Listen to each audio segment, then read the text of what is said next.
me know what you guys are thinking. Leon, another anti-Grummz video after you got thoroughly destroyed in your comment section last time you made one? And yes, another Grummz video. And frankly, I stand by what I said in the last one. He is still wrong, but by all means, continue to worship at the altar of Grummz. That being said, this does need to be called out. So welcome back to Words of Paradise. I'm your host, Leon Idol. And yeah, if you hadn't heard, or in this case seen, Grummz posted a leak about the Dragon Age Veilguard review guidelines. And it's so insane to me because this is absolutely a subject we're talking about in terms of the Veilguard being a complete mess. The game officially releases today, and we're about to see whether our side is correct or not when it comes to the the streaming count or the collective player count, whether it's going to succeed or fail. We're going to find out if the reviews were in fact shill reviews and if the reflection of the actual gamers doesn't portray what the reviews have been saying. But then you got moments like this that just completely usurp and destroy what we're trying to talk about when there is actual valid criticism. So we're going to get into what's going on here before we do hit that subscribe button. I'm a nerdy news channel. I cover nerdy news every day, and I'm sure you may have seen this, or if you haven't, well, you're in for a trip. But let's take a look at this before we get into the actual context of why this sort of criticism does matter and how posts like this from Grummz are sort of just destroying credibility of this quote-unquote anti-woke movement in gaming, and why it's getting really hard to take him seriously, if you took him seriously to begin with. So we got leak. BioWare and EA caught red-handed. Mr. Matty Plays agreement supposedly leaked. It wasn't a conspiracy theory, it was true. Return to form, a required phrase. Content creation guidelines for Dragon Age Veilguard leaked. If true, this confirms everything. There is so much more here. You cannot talk about woke. This is access journalism, this is bullcrap, and we have to tear the corrupt system down, and it is a very obviously fake NDA that even got community noted. Colin Moriarty, who is listed as one of the recipients of this alleged NDA, has come out to say it's fake. And then we got the blacklisted terms are crazy, feminism. This can push they can push DEI on you, but are not allowed to talk about it or admit it's happening. The supposed leak was sourced from 4chan. Okay, there's no way to know if it's true and has already been denied. Based on the strange verbiage the document people pointing out, I'm inclined to believe it's not true, but I really wonder what's in the actual. Then why not say all this in your initial tweet? Because I get it. Grummz does come out and say, oh, I don't know if this is true. Did he say it before, after the community note? I'm honestly not sure, but this is information that I should be on first to show, hey, I care about calling out DEI in gaming. I care about talking about, wokeness and why this is a problem for the modern scene and not just gaming, but for culture at large. But when you don't do that until your subsequent thread, when you just lead with, oh, it was true, all caps, and it's not true and you get community noted, I'm gonna be real, homie. It makes the rest of us that actually do care about this shit look really bad. The idea, I like what Grummz is trying to do. But what he's doing is really no different than what I'm doing, or what Hypno is doing, or what Atreus is doing, or Master of the TDS, or any of these others out there, but are trying to do it in a relatively fair way. You say, hey, these are the conclusions we've came to, we don't know if they're true. Basically, take everything with a grain of salt, and Grummz is so tunnel vision in the DEI landscape at this point that he's not trying to do that. There is nuance doesn't exist for him. And again, I've streamed with Grummz multiple times. I don't dislike the guy. I just think this is a very flawed methodology that doesn't help any of us that are trying to do the same thing. And you got other individuals in the anti-woke community calling his ass out. We got my boy Atreus. Come on, Grummz. I know you see the cursor visible up there. What cursor? Well, bingo, bango, bongo. This cursor right here, if you can see it. If not, it is back on the other page. Like, right here. Cursor. Bam. Blam. So easy to see. Niche Gamer. Niche Gamer, one of the best websites out there when it comes to logistically calling out any sort of DEI wokeness while also doing legitimate video game coverage. We've seen some meticulously detailed NDAs before. Persona 5 was brutal, but there's absolutely zero chance this is legit. Matt's channel is 5 times larger than Last Stand Media, so why would he be reviewing it for another creator? Obvious bait is obvious.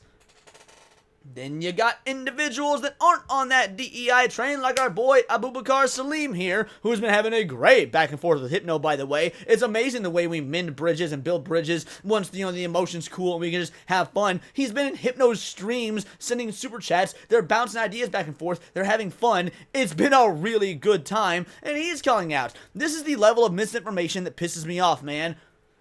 Agreed. I mean, again, is Grummz doing this for clout? Is Grummz doing this because he needs the attention? It's going to throw people off from the fact that this game isn't paid for? Look, I don't know. I don't care. Regardless of the reasoning, even if it's just an honest mistake, well then, dude, you have a massive platform. Maybe fact check harder. It shouldn't be that difficult. Like, you put all this information in your main tweet while saying, I don't know if it's real, below. Again, whether it came before or after the community note, I'm not sure, because by the time I caught on to this, the community note was already there.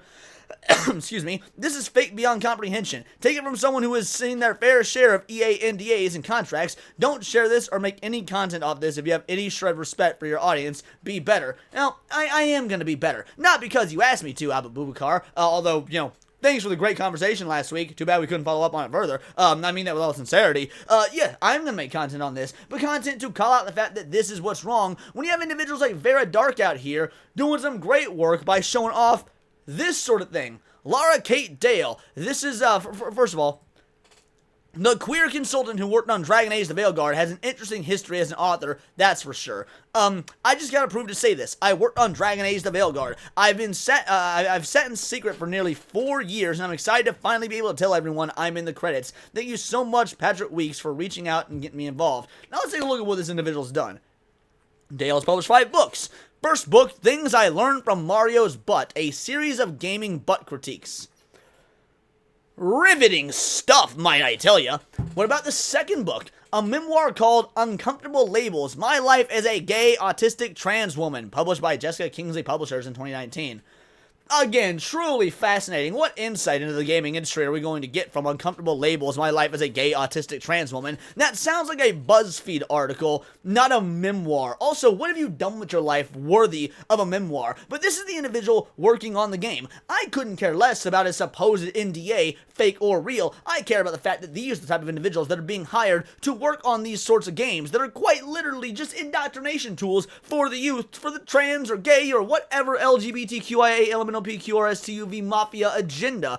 Third book, Gender Euphoria, stories of joy from trans, non-binary, intersex writers. Because you really gotta pump out those stories of joy to offset all the stories of horrific just degradation that, let's say that detransitioners, for example, go through. Now, Dale's fourth book, Who Hunts the Whale, honestly, seems to be a normal book, so I'm not going to comment on that one too much. So, yeah, right now we are 3 for 4 on absolute trash. Wait, there's a fifth book.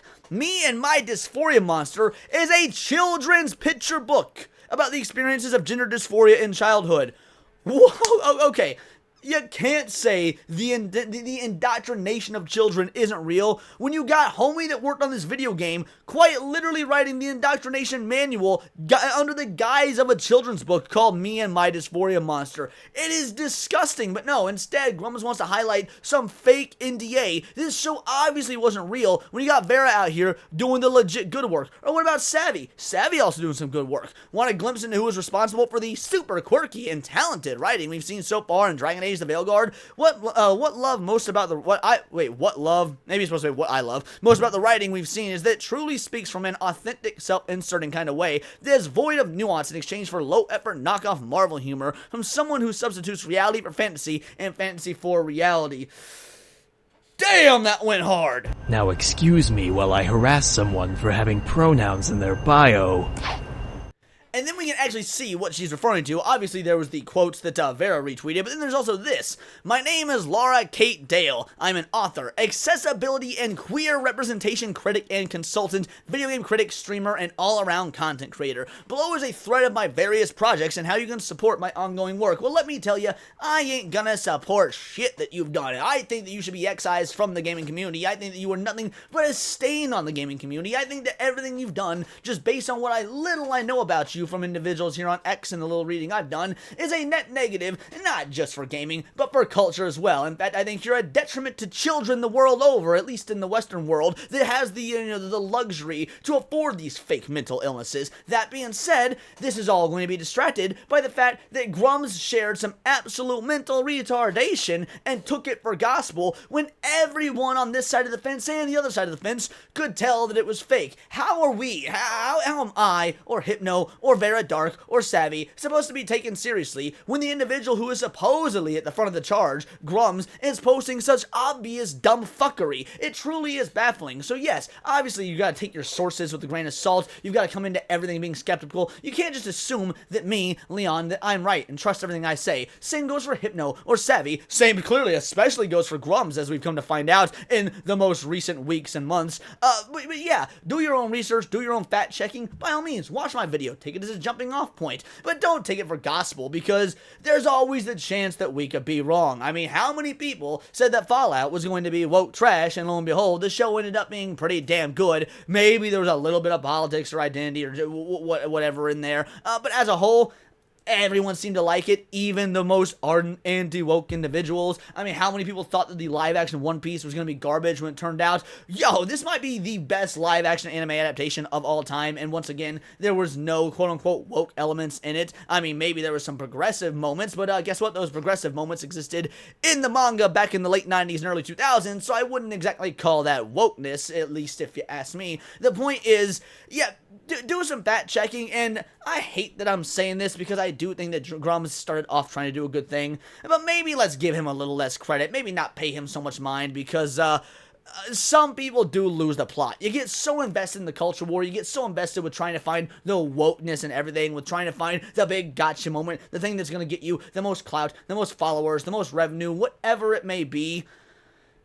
And it's just not worth it when it tries to take an entire movement that actually does have good intentions and drags it through the fucking mud. But those are just my opinions. Let me know yours in the comments down below, or let me know on X, where you can find me at Bolt the Word. And please do subscribe. I am a nerdy news channel. I cover nerdy news every day. Not always about what's going on in the culture war or when it comes to video games and gamergate, but anime, movies, music, Magic the Gathering, you name it. Check me out on Instagram at wordsofparadise_Leon and become a member for $4.99 a month. You can join the Discord, choose the articles I go over on a day-to-day basis, choose the videos I react to on my Friday night live streams, and of course, get involved with over 140 other vital idols. We are a bright, beautiful, glowing, vibrant community that I cannot wait to grow even further, because we do care about diversity. Only one kind of diversity of thought. If that's interesting to you, join the Discord, hit subscribe, and until next time, it is all here in the Nerdosphere. This has been Words of Paradise.